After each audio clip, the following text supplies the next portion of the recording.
누가복음 4장 25에서 27절 말씀을 통해서 사렙다 과부와 나아만이라는 제목으로 하나님 말씀 함께 나누겠습니다.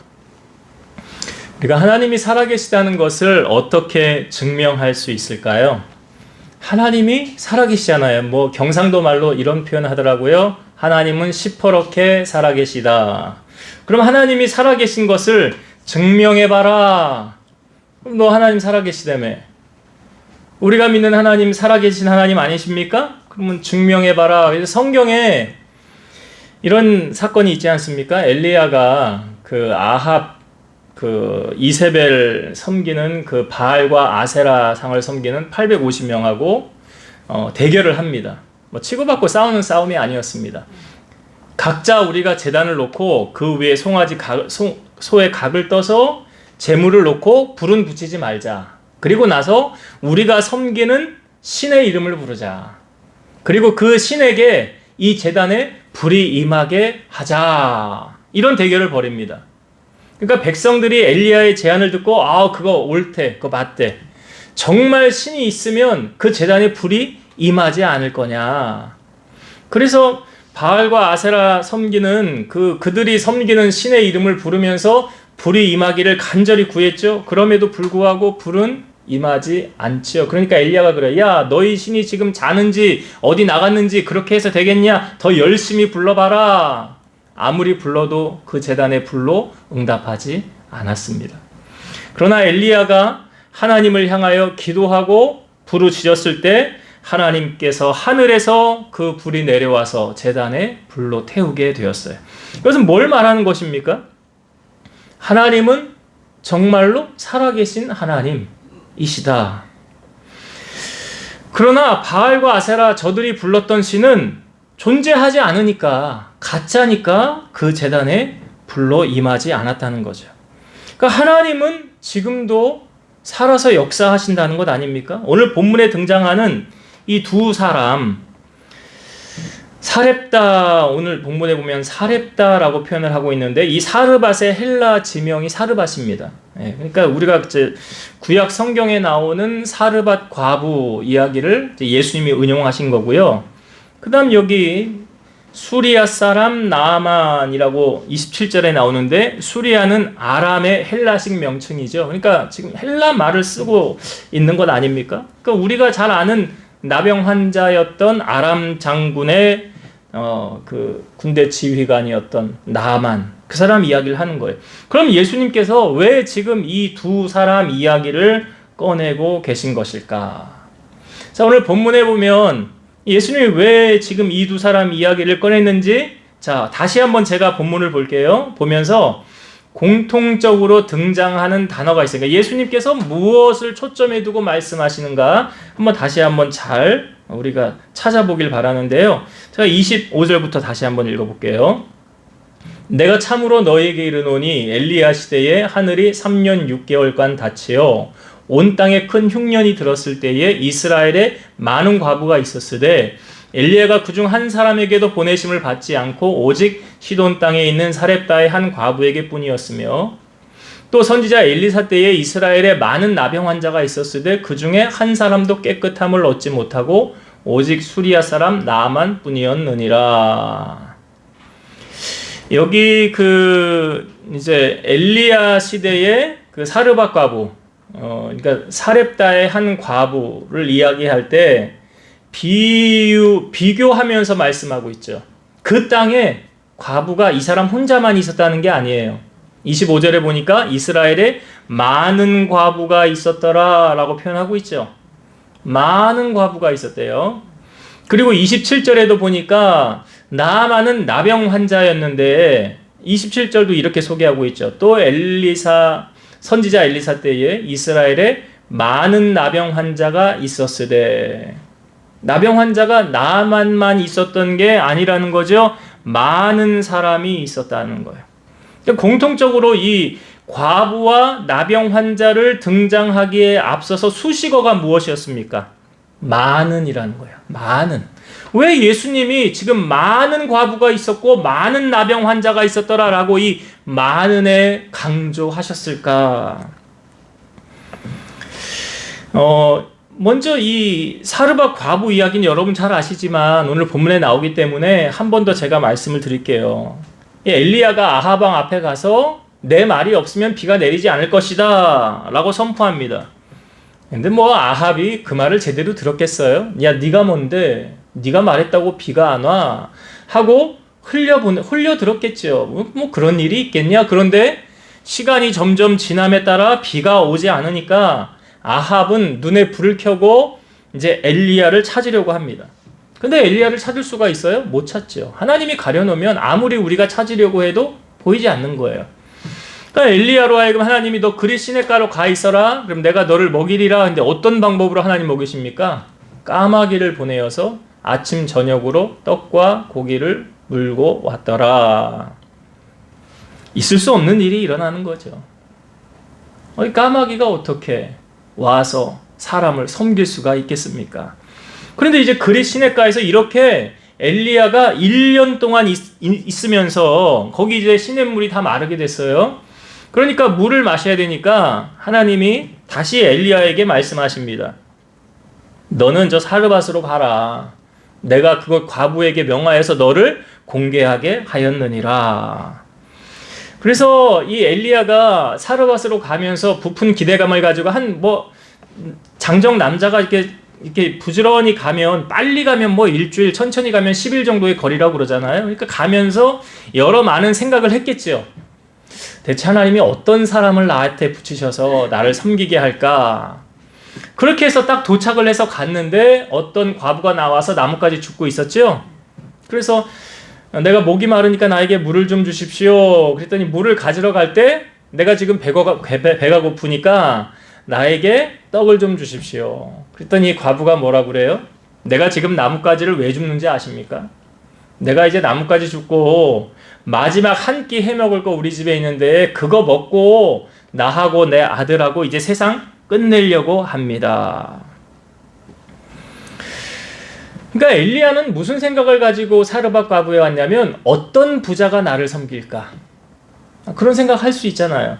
아니 뭐 하나님이 나 하나 섬길 사람 뭐 못 찾겠어? 그 많은 사람들 중에서? 근데 엘리야가 생각했던 거하고는 전혀 다른 시나리오가 펼쳐지잖아요. 그러니까 하나님이 왜 이 사르밧 과부에게 엘리야를 보냈느냐? 만약 이 사르밧 과부가 엘리야를 만나지 않았다면 그는 어떤 결정을 내렸을까요? 그는 자기 말로 다 이야기를 했잖아요. 나 이제 먹고 살 것도 없고 통에 가루 조금, 병에 기름 조금, 이거 마지막 한 끼 딱 해먹고 내 아들하고 세상 끝내려고 한다라고 하잖아요. 그러니까 하나님의 입장에서는 엘리야의 생각과 조금은 다른 거였죠. 하나님은 한 영혼을 천하보다 귀하게 여긴다고 하지 않았습니까? 그래서 이 과부가 생을 마감하려고 하는 그 시점에 하나님이 엘리야를 보내셔서 그로 하여금 하나님의 기적을 경험하게 하죠. 내가 먼저 떡을 만들어서 내게로 가져오십시오. 그렇게 당신이 말씀에 순종한다면 하늘에서 비가 다시 내리기 전까지 통의 가루와 병의 기름이 없어지지 않을 것입니다. 근데 사실 정말 그런 일이 일어날까? 의구심을 가질 수 있잖아요. 아니 어떻게 그런 일이 일어날 수 있지? 아니 가루를 뜨면 바닥을 보이는 게 당연한 것이고 기름을 부어서 없어지면 끝나는 게 당연한 건데 우리가 아는 상식으로는. 그런데 당신이 하나님의 말씀에 순종하면 병의 기름과 통의 가루가 떨어지지 않을 것입니다. 그러니까 지금 엘리야는 자기의 말, 사람의 말을 하는 것이 아니라 하나님의 말씀을 선포한 거죠. 또한 그 말을 듣는 사르밧 과부는 사람의 말로 듣지 않고 하나님의 말씀으로 들음으로 그는 순종하게 되더라는 거죠. 그러니까 순종하지 않으면 기적은 따라오지 않습니다. 사실은 엘리야의 말이 상식적으로 이해가 되지 않잖아요. 내 생각하고 하나님의 말씀이 같으면 좋은데 다를 수도 있지 않습니까? 그럴 때 우리는 무엇을 붙잡아야 될까요? 바로 하나님의 말씀을 붙잡고 그 말씀대로 순종해야 기적의 주인공이 될 수 있다는 거죠. 하나님은 결국 우리에게 유익해 하기 위해서, 우리를 살리기 위해서 우리에게 기적을 나타내시려고 하나님의 살아계심을 증명하시고 이 모든 일을 행하고 계시더라. 그러니까 사르밧 과부는 그 기적을 보면서 무엇을 경험했겠어요? 아, 하나님은 살아계시구나. 하나님은 지금도 역사하시는구나. 자기의 생각을 내려놓고 하나님의 말씀에 순종한 결과 이러한 기적을 경험하게 되었더라. 그리고 또 한 사람 나아만도요. 나아만이 여러분 나병 환자였는데 이 아람에도 많은 나병 환자들이 있었다고 성경은 말하고 있죠. 이스라엘에 많은 나병 환자가 있었다. 그런데 그 중에 고침을 받은 사람은 나아만뿐이었다라고 성경은 말하고 있어요. 이거 예수님이 하신 말씀이잖아요. 그럼 나아만이 병을 고침받게 된 과정은 어떠했느냐? 이스라엘에서 잡혀온 여종이 있었어요. 나아만의 집에. 근데 이 여종이 이러는 거예요. 나아만의 아내에게. 아유, 우리 주인이 이스라엘에 가면 저 나병을 고칠 수 있을 텐데. 그 이야기를 나아만의 아내가 듣고 나아만의 아내가 나아만에게 얘기를 한 거죠. 그러니까 나아만이 그 말을 듣고 또 자기 위의 지휘관이었던 아람 왕에게 가서 찾아가서 이야기를 하는 거예요. 그러니까 아람 왕이 편지까지 써주면서 그래 너 이스라엘로 가라. 가서 네 병을 고침받고 와라. 그 편지를 써주는 거예요. 그러니까 나아만이 이 조서를 들고 가서 이스라엘을 갑니다. 누구를 찾아갔어요? 처음에 이스라엘 왕을 찾아가죠. 근데 이스라엘 왕이 이 편지를 받고 이 나병을 고치라고 하니까 이거 뭔가 이상하잖아요. 여러분 왕도요 권력으로도 될 수 없는 것이 있어요. 지금 이스라엘 왕이 최고 권력자라고 자기 권력이 세다고 힘이 세다고 나병 환자의 나병을 고칠 수 있습니까? 못 고치잖아요. 그러니까 이스라엘 왕이 어떻게 생각하냐면 이거 우리나라의 틈을 엿보고 침투하려는 목적 아닌가라고 잘못 생각하게 되는 거죠. 근데 그 이야기를 듣고 엘리사가 나아만을 이리로 보내십시오. 그래서 이제 나아만이 목적지를 바꿔서 엘리사가 있는 그곳으로 가게 돼요. 그러니까 엘리사의 집 앞에 도착을 해서 문을 두드리니까 이 엘리사가 나오지도 않아요. 자기 밑에 있는 종 게하시를 보내면서 이렇게 말을 전달하라고 합니다. 당신은 요단강에 가서 몸을 7번 담그십시오. 그러면 당신의 몸이 깨끗이 나을 것입니다. 회복될 것입니다. 자, 이 말을 듣고요. 나아만이 화가 났어요. 왜 화가 났느냐?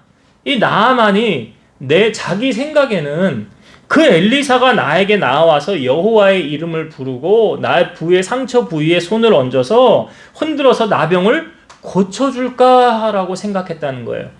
그리고 어떻게 손님이 왔는데 집에 들이지도 않고 뭐 인사도 하지 않고 묻지도 않고 그냥 그렇게 손님을 대우할 수 있냐. 그래서 나아만이 몸을 돌려 분노해서 떠나려고 했습니다. 그냥 가려고 했다는 거예요. 그런데 나아만 옆에 이 종들이 같이 온 종들이요. 이렇게 말을 하는 거예요. 내 아버지요. 선지자가 당신에게 더 어려운 일을 하라고 한들 당신 하지 않았겠습니까? 그런데 요단강에 몸을 담그는 일이 뭐가 그렇게 어렵습니까? 그러니까 만약에 이 종들이 옆에서 말해주지 않고 나아만이 자기 생각에 사로잡혀서 그냥 갔다고 한다면 오늘 예수님이 말씀하시는 이 나아만 고침받은 주인공으로 살아갈 수 없었겠죠. 그러니까 나아만이 자기의 나병을 고침받게 된 이유는 무엇입니까? 하나님의 말씀에 대한 순종이었어요. 그러니까 예수님께서 지금 이제 막 사역을 시작하는 이 시점에 이 두 사람 사르밧 과부하고 아람의 군대 장관이었던 나아만을 왜 예수님께서 지금 말씀하셨냐면 그러니까 예수님이 이 두 사람을 통해서 우리에게 그곳에 있는 그 사람들에게 전하고 싶은 메시지는 무엇이었느냐. 제가 앞부분에 쭉 설명을 드렸지만 요약을 할게요. 첫 번째 예수님이 하시고자 하셨던 말씀은 기적의 주인공으로 살기를 원하시느냐, 문제를 해결받길 원하느냐. 자, 그 원칙이 어디 있습니까? 내 생각을 내려놓고 말씀에 순종해야 된다는 거예요. 이게 첫 번째예요. 우리가 잘 알지만 여호수아가 이제 광야 40년을 마치고 가나안 땅 처음 입성하게 될 때 첫 번째 난관이 여리고성 아니었습니까? 근데 보세요. 여리고성이 어떻게 무너졌습니까? 하나님이 여호수아에게 말씀하시는 너희 이스라엘 백성들은 하루에 여리고 성을 하루에 한 바퀴 돌고 일곱째 날에는 일곱 바퀴를 돌아라. 그리하면 성이 무너지리라. 자, 이 말을 들은 여호수아가 사실 내 생각으로 이게 이해가 돼요? 우리가 믿어도 우리 이해가 잘 안 되잖아요. 무슨 여리고 성이 부실 공사했나? 그럼 벌써 성이 무너지고 없어졌겠지. 그런데 전제 조건이 있잖아요. 뭐예요? 하나님이 말씀하셨다는 전제 조건이 있잖아요. 사람이 꾸며낸 말이 아니라 하나님이 하신 말씀이라는 전제 조건이 있는 거예요. 그럼 뭐예요? 그걸 뭘 의미하는 거예요? 하나님이 말씀하셨으니까 내 머리로 내 상식으로는 이해가 안 돼도 그 말씀대로 순종하면 반드시 하나님이 하신 말씀대로 이루어진다는 거예요? 안 이루어진다는 거예요? 이루어진다는 거예요. 이루어진다. 이게 전제 조건이잖아요. 그러니까 우리가 하나님의 기적을 맛보기 위해서는 먼저 선행되어져야 되는 조건이 뭐냐? 내 머리로 이해가 안 된다 할지라도 먼저 하나님의 말씀에 순종하는 게 먼저라. 그래서 이사야서 말씀에 보면 내 생각은 너희의 생각과 다르며 내 길은 너희의 길보다 높음이니라. 그러니까 우리가 하나님의 생각을 다 알아요? 모르잖아요. 하나님이 하시는 일을 다 알 수가 없잖아요. 그런 것처럼 그냥 하나님이 말씀하셨으면 우리는 그분의 말씀에 순종하는 것이 먼저다라는 거예요. 그걸 지금 예수님께서 사르밧 과부와 이 엘리사 시대의 나아만이 그들이 어떻게 자기들의 문제를 해결받았느냐. 그들이 그 하나님의 말씀에 대한 순종이 있지 않았느냐. 그 순종하기 위해서는 나의 생각을 내려놔야 되는 거죠. 그리고 하나님의 말씀을 붙잡아야 되는 거죠. 그리고 신앙은 뭐라고 그랬어요? 삶이라고 그랬잖아요. 그러니까 행함이 없는 믿음은 죽은 믿음이라고 그랬잖아요. 그래서 하나님 앞에 산 믿음은 뭐예요? 주신 말씀대로 행하며 사는 것.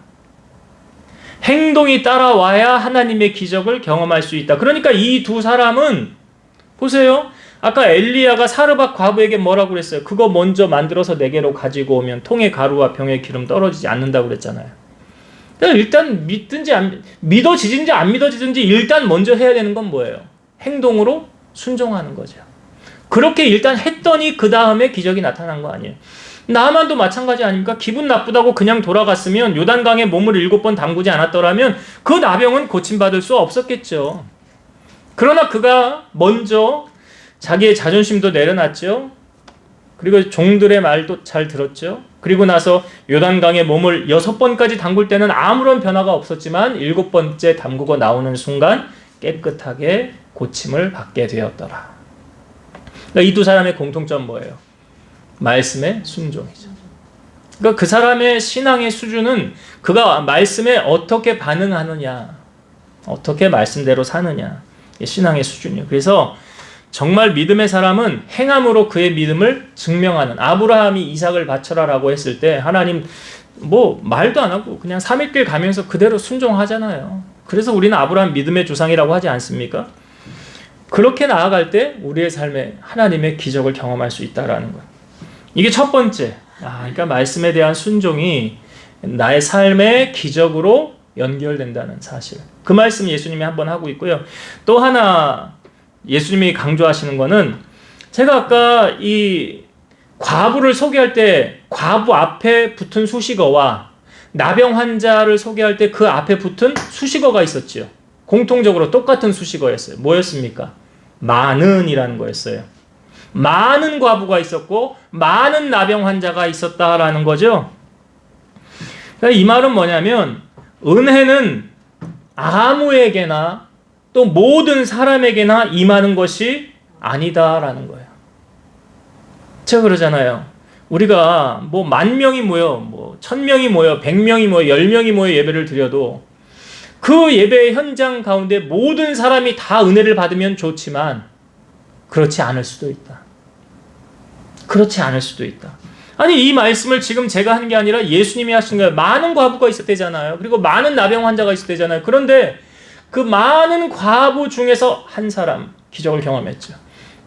많은 나병 환자 중에 한 사람 기적을 경험했죠. 그러니까 다가 아니라는 거예요. 예수님은 지금 왜 이 말씀을 많은 사람들에 빗대어서 하고 있느냐? 자, 예수님께서 사역을 시작하실 때 예수님이 메시아이심을 인정하고 예수님을 따라다니는 사람들은 많은 사람, 기득권, 소위 가진 사람들, 그런 사람들이었습니까? 아니었다는 거예요. 아니었어요. 지금 예수님께서 이 말씀을 하시고 난 다음에 반응을 한번 볼까요? 여러분 28절부터 보겠습니다. 자, 보세요. 28절부터 30절 말씀 볼게요. 회당에 있는 자들이 이것을 듣고 다 크게 화가 나서 일어나 동네 밖으로 쫓아내어 그 동네가 건설된 산 낭떠러지까지 끌고 가서 밀쳐 떨어뜨리고자 하되 예수께서 그들 가운데로 지나서 가시니라. 지금 어떤 일이 일어나고 있는 겁니까? 사실 예수님이 복음을 전하고 말씀을 전했는데 그 말씀을 듣고 심령의 찔림을 받고 우리도 어떻게 하면 은혜를 받을까 하고 회개하고 돌이키는 것이 아니라 28절에 보니까 회당에 있는 자들이 이것을 듣고 다 크게 어떻게 됐대요? 화가 나서. 이거는 스데반이 복음을 전할 때도 비슷한 일이 있었죠. 스데반이 7 지사 중에 한 사람인데 가장 먼저 순교를 당하지 않았습니까? 스데반이 복음을 전하였을 때 그 말을 들은 사람들이 심령에 찔려서 그를 스데반을 향하여 이를 갈았다라고 말하고 있어요. 오히려 말씀의 은혜를 받고 돌이키고 회개하면 하나님이 더 큰 은혜를 주실 텐데 오히려 스데반을 향하여 이를 갈았더라. 그리고 스데반을 향하여 돌을 던져 죽이잖아요. 근데 베드로가 복음을 전했을 때는 사람들이 이런 반응이었어요. 우리가 어떻게 하면 좋을꼬, 우리가 어찌하면 좋을꼬라고 말할 때 베드로가 이렇게 말하죠. 너희가 각각 회개하여 예수 그리스도의 이름으로 세례를 받고 죄사함을 받으라. 그리하면 성령을 선물로 받으리라. 지금 예수님이 복음을 전하고 났는데 그 복음을 듣고 찔림을 받은 사람들, 그런데 그들의 반응이 어땠대요? 화가 났대요. 그러니까 이게 우리가 예배를 드리고 나서도요, 은혜 받은 사람들의 특징은 뭐냐면 마음이 예수님을 닮아가요. 예배 드리고 나면 참 평안함이 임해요. 기쁨이 와요. 은혜 받은 거거든요, 그게. 근데 예배를 받고 났는데, 아이, 왜 나한테 이런 소리를 하고 그래? 저건 내가 아니라 다른 사람이 들어야 되는 말 아니야? 아이, 오늘은 영 틀렸네. 설교가 뭐 이래. 이게 뭘 말하냐면 이런 반응이야, 그게. 예수님의 복음을 들은 사람들이 저는 예수님에게 설교 한번 들어봤으면 천국 가면 많이 듣겠지만 그러니까 예수님의 가르치심이 권세 있는 자와 같고 다른 자와 다르더라라는 표현이 있잖아요. 그러니까 큰 은혜를 받지 않았겠어요? 주님의 말씀을 듣고. 그런데 사람들이 지금 어떤 반응이래요? 화가 났대요. 예수님 복음을 듣고. 왜 그랬을까요? 그리고 나서 어떻게 했대요? 여기 동네 밖으로 쫓아내서 이 낭떠러지 밑으로 떨어뜨리려고 했다는 거예요, 예수님을. 해도 너무하는 거 아니에요? 은혜를 원수로 갚는 거예요, 진짜. 은혜를 원수로. 그러니까 여러분, 이거 은혜는요, 누가 받느냐. 제가 거듭 말씀드리지만, 사모하는 그 사람이 은혜 받습니다. 사모하는 영혼을, 그러니까 하나님께 나아가는 자는 반드시 그가 계신 것과 또한 그가 자기를 찾는 자들에게 상 주시는 이심을 믿어야 할지니라. 사모하는 자에게 만족함을 주시고 줄인 자에게 좋은 곳으로 채워주신다. 젊은 사자는 궁핍하여 줄일지라도 여호와를 찾는 자는 모든 좋은 것에 부족함이 없으리로다 그러잖아요. 그냥 갈급한 심령의 소유자, 사모하는 심령, 그 심령이 은혜 받는 거예요. 세리장이었던 삭개오가 그랬잖아요. 예수님을 만나보고 싶었는데 사람들이 많아서 갈 수가 없고 키도 작으니까 나무 위에 올라가 있었죠. 근데 예수님이 지나가다가 그냥 지나치지 아니하시고 나무 위에 있는 삭개오를 부르시잖아요. 삭개오야 내려와라, 내가 오늘 너희 집에 유하여야 되겠다. 사람들이 수근수근 하죠. 아니 왜 예수님이 죄인의 집에 들어가고 죄인하고 같이 먹고 그러지. 그래, 인자가 온 것은 잃어버린 자를 찾아 구원하려 함이라. 그러니까 사모하는 그 마음 있어야 은혜를 받는다. 그러니까 많은 사람에게 하나님이 주목하지 않습니다. 지금 여기 사르밧에 많은 과부 있었지만 한 사람에게 주목했죠. 나병 환자들이 많이 있었지만 한 사람에게 주목했잖아요. 그러니까 오늘 하나님의 은혜도 이 하나님의 은혜를 간절히 바라보고 사모하는 그 한 사람, 하나님이 지나치지 아니하시고 은혜를 베풀어 주시더라. 이제 말씀을 정리하고 마치겠습니다. 오늘 예수님이 하신 말씀 속에서 우리는 하나님은 살아계시구나. 그 살아계심이 무엇으로 나타나느냐? 그 말씀대로 살려고 애쓰는 자에게 하나님이 꼭 만나주시고 그에게 기적을 나타내시더라. 그래서 말씀대로 사는 게 중요한 거예요. 우리가 하나님 말씀을 그러잖아요. 초대교회에 문제가 생겼던 것이 뭐예요? 과부들이 왜 자기들 명단에서 빠지고 자꾸 교회 안에 분열과 다툼이 생겼느냐? 그 사도들이 이렇게 말하잖아요. 우리가 하나님의 말씀을 제쳐놓고 공개를 일삼는 것이 마땅하지 않다. 그러니까 이런 거 잘하는 사람 7집 세우고 우리는 말씀과 기도에 전무하리라라고 하잖아요. 그거예요. 그거 붙잡은 거예요. 그러니까 기적의 주인공은 꼭 이게 따라와요. 뭐냐면 말씀에 대한 순종. 너희가 즐겨 순종하면 땅의 아름다운 소산을 먹을 것이요 했던 것처럼. 그러니까 우리가 붙잡아야 되는 것은 내 상식, 내 생각으로 이해가 안 돼도 하나님 말씀 붙잡고 사는 인생이 될 때 기적의 주인공으로 살아갈 수 있다. 또 한 가지, 많은 과부, 많은 나병 환자, 그 많은 것에 예수님 강조하고 있지만 실상 은혜를 받은 사람은 한 사람밖에 없었다는 거죠. 그 은혜를 사모하는 자가 누구냐? 그 은혜를 사모하는 자에게 하나님은 그냥 지나치지 아니하시고 그에게 반드시 은혜를 베풀어 주시더라. 그래서 여러분 은혜를 날마다 사모하며 주의 제단에 가까이 나오는 여러분 삶 되시기를 주의 이름으로 축복합니다. 기도하겠습니다. 오늘도 살아서 역사하시는 하나님, 사르밧 과부 시절에 많은 과부가 있었습니다. 그러나 하나님의 기적을 경험한 사람은 사르밧 한 사람뿐이었고 이스라엘에 나병 환자가 많이 있었지만 그 나병을 고침받은 사람은 나아만 한 사람뿐이었다고 말하고 있습니다. 하나님은 어떠한 사람에게 기적을 베풀어 주시느냐?